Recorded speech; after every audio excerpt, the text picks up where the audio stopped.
Welcome to selection board. आज है 9 दिसंबर 2025 और 9 दिसंबर 2025 से जितने भी इंपॉर्टेंट करंट अफेयर बनते हैं सारे हम लोग इस वीडियो में डिस्कस करेंगे। अगर आप इस चैनल पर नए हैं तो आपको चैनल को क्या करना है, सब्सक्राइब करना है, बेल आइकन को प्रेस करना है। अगर सच में आपको वीडियो अच्छा लगेगा तो आप लाइक जरूर करिएगा। तो हाल ही में 2 दशक लंबे अंतर्राष्ट्रीय करियर से संन्यास की घोषणा करने वाले रोहन बोपन्ना का संबंध किस खेल से है? तो ये टेनिस खेल से संबंधित है। रोहन बोपन, ऑप्शन नंबर सी जो कि करेक्ट आंसर हो जाएगा। ये है रोहन बोपन जो अभी भी ये क्या कर रहे हैं, वो संन्यास लेना चाहते हैं टेनिस से। रोहन बोपन भारत के प्रसिद्ध टेनिस खिलाड़ी हैं जिन्होंने डेविस कप और कई ग्रैंड स्लैम में भारत का प्रतिनिधित्व किया है। अगर हम बात करें आपके एग्जाम नोट्स से रिलेटेड तो आप जान लीजिए कि एग्जाम नोट के इम्पोर्टेंस से बोपन ने 2023 में ऑस्ट्रेलिया ओपन डबल्स जीता था। ठीक है, इतना बात अब तो आपको समझ में आ ही गया होगा। चलिए अब हम बढ़ते हैं नेक्स्ट क्वेश्चन पे और समझते हैं। प्रधानमंत्री मोदी ने हाल ही में किस राज्य में नए विधानसभा भवन का उद्घाटन किया है? तो ये उड़ीसा राज्य में नए विधानसभा भवन का गठन हुआ, भवन को उद्घाटन हुआ है। ठीक है, चलिए देखिए ये है आपका मैप में, आप देख सकते हैं ये है आपका उड़ीसा और उड़ीसा के ये जस्ट बगल में ये कौन सा आपका आंध्र प्रदेश और ये क्या है आपका तेलंगाना और इसके बाद ये क्या है आपका तमिलनाडु और ये क्या है आपका केरल। ठीक है, और ये क्या है आपका कर्नाटक, ये क्या है कर्नाटक, ये है तेलंगाना, ये क्या है आपका महाराष्ट्र। ठीक है, और ये क्या आपका बताइएगा, ये क्या आपका मध्य प्रदेश। ठीक है, चलिए इतना बात आपको समझ में आ गया है। पीएम मोदी ने भुवनेश्वर में नए विधानसभा भवन का उद्घाटन किया है जिसमें आधुनिक तकनीक और पारंपरिक कलाकृतियों का मिश्रण है। अगर हम बात करें तो ओडिशा के मुख्यमंत्री कौन है, तो ओडिशा का मुख्यमंत्री नवीन पटनायक जो कि मुख्यमंत्री है। हाल ही में किस देश ने पहला AI national centre of excellence for education launch किया है? तो ये option number A Bharat, option number A जो कि करेक्ट आंसर हो जाएगा। भारत ने शिक्षा में एआई को बढ़ावा देने के लिए यह केंद्र खोला जिसका उद्देश्य छात्रों और शिक्षकों को एआई सिखाना। अच्छा, एआई केंद्र कहाँ स्थापित किया गया है? ये नई दिल्ली में स्थापित किया गया है। इस अंतर्राष्ट्रीय संगठन ने 2025 को global year of mental health awareness घोषित किया है? तो ये आपका WHO ने किया है, ऑप्शन नंबर ए जो कि करेक्ट आंसर हो जाएगा। WHO ने मानसिक स्वास्थ्य पर जागरूकता बढ़ाने के लिए 2025 को वैश्विक वर्ष घोषित किया है। अगर हम बात करें कि WHO का मुख्यालय कहाँ पे स्थित है, तो ये आपका जेनेवा कहाँ पे है? स्विट्जरलैंड में। हाल ही में मिशन सागर कवच किस मंत्रालय द्वारा शुरू किया गया है?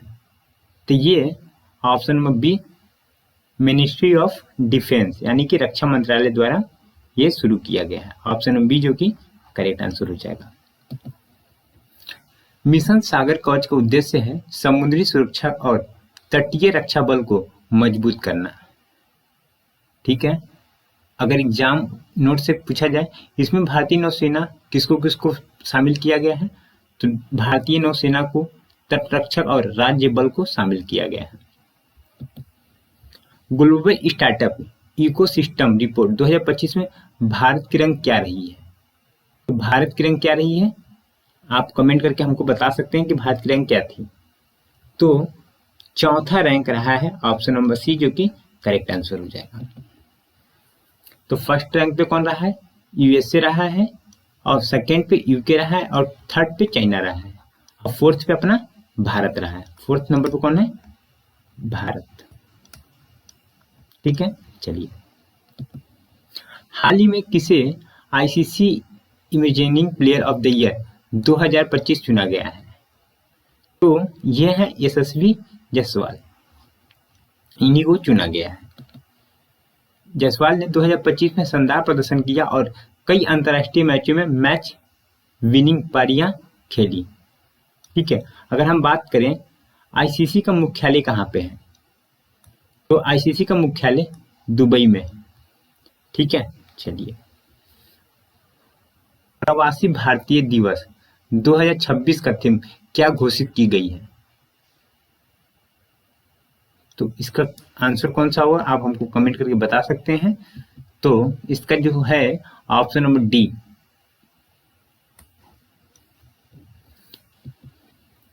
इस थीम का उद्देश्य वैश्विक भारतीयों को कौशल निवेश और साझेदारी का मजबूत करना।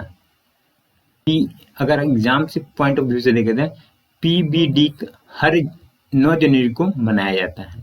यानी कि पीबीडी का फुल फॉर्म नाम क्या होता है आपको बता दें, इसका फुल फॉर्म नाम होता है प्रवासी भारतीय दिवस। ठीक है, पीबीडी का फुल फॉर्म होता है प्रवासी भारतीय दिवस, हर 9 जनवरी को मनाया जाता है। किस राज्य सरकार ने ग्रीन साइकिल ऑफ स्कूल्स योजना शुरू किया है, तो ये ऑप्शन नंबर सी, तमिलनाडु सरकार ने ये शुरू किए हैं। ऑप्शन नंबर सी जो कि करेक्ट आंसर हो जाएगा। इस योजना के तहत स्कूली छात्रों को पर्यावरण अनुकूल साइकिल प्रदान की जाएगी।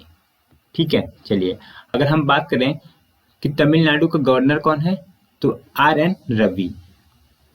ऑप्शन नंबर ये आपका करेक्ट होगा, आर.एन. रवि। ठीक है, चलिए अच्छा, कोपा 31 2026 का आयोजन किस देश में होगा, तो ऑप्शन नंबर सी ऑस्ट्रेलिया में होगा। इसको आप टिक कर लीजिएगा। ये है मैप में देख रहे हैं ऑस्ट्रेलिया, और ये है अपना प्यारा भारत।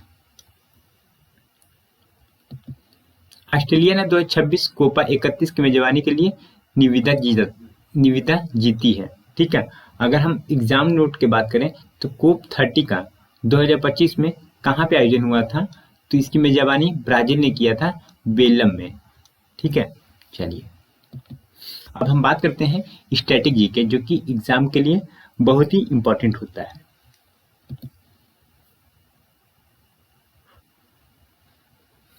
चोल राजाओं का शासन था, तो कहाँ पे था, तमिलनाडु पर। ऑप्शन नंबर ए जो कि करेक्ट आंसर हो जाएगा। चोल राजाओं का साम्राज्य चरमोत्कर्ष के समय चोल साम्राज्य में दक्षिणी राज्यों का अधिकांश भाग सम्मिलित था, परंतु चोल साम्राज्य की स्थापना एवं पतन के समय यह तमिलनाडु राज्य के अंदर ही सिमटा हुआ था। ठीक है, चलिए प्राचीन चोल साम्राज्य की राजधानी कहाँ पर थी, तो प्राचीन चोल साम्राज्य की राजधानी उदयपुर में थी। ऑप्शन नंबर ए जो कि करेक्ट आंसर हो जाएगा।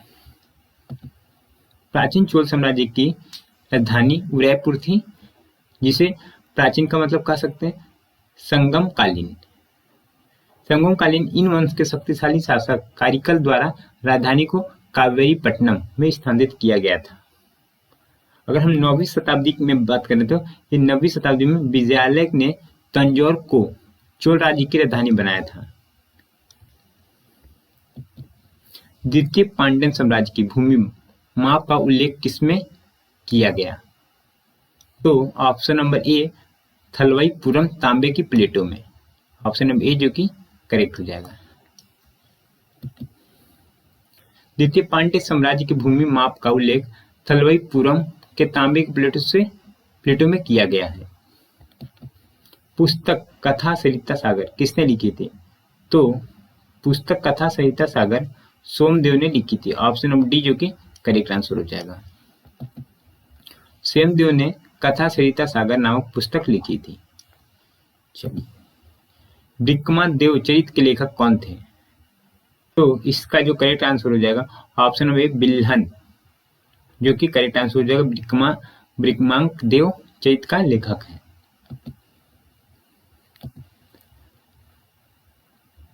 अब हम बात करते हैं जो कल का जो क्वेश्चन दिया गया था, पहले दृष्टि बाधित महिला T20 क्रिकेट विश्व कप का आयोजन भारत और किस देश में किया जाएगा, तो ऑप्शन नंबर ए है श्रीलंका, जो कि करेक्ट आंसर हो जाएगा। इसको आप टिक कर लीजिएगा।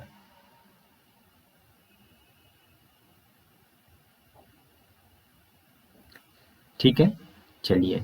अगर तो फ्रेंड्स आपको क्या करना है, अगर आप इस चैनल पर नए थे, चैनल को आपको क्या करना है, सब्सक्राइब करना है और बेल आइकन को प्रेस करना है। अगर सच में आपको वीडियो अच्छा लगा तो आप लाइक जरूर करिएगा। चलिए, तो भारत और श्रीलंका मिलकर पहले ब्लाइंड महिला T20 क्रिकेट विश्व कप का आयोजन करेंगे। यह क्रिकेट क्षेत्र में एक ऐतिहासिक कदम उन्होंने उठाया है। ठीक है, अब हम बात करेंगे जो कल का क्वेश्चन है, बॉक्सिंग फेडरेशन, मतलब आज का क्वेश्चन, जो बॉक्सिंग फेडरेशन ऑफ इंडिया पहली बार BFI कप 2025 का आयोजन किस शहर में किया है? तो ये आपके सामने 4 ऑप्शन है, इसमें से एक ऑप्शन आपका सही होगा। तो आपको क्या करना है, बताना है, कमेंट करना है। तो आप अगर आप इस चैनल पर नए थे तो चैनल को क्या करना है, सब्सक्राइब करना है, बेल आइकन को प्रेस करना है। अगर सच में आपको वीडियो अच्छा लगा फ्रेंड तो आप लाइक जरूर करिएगा और वीडियो को शेयर जरूर करिएगा।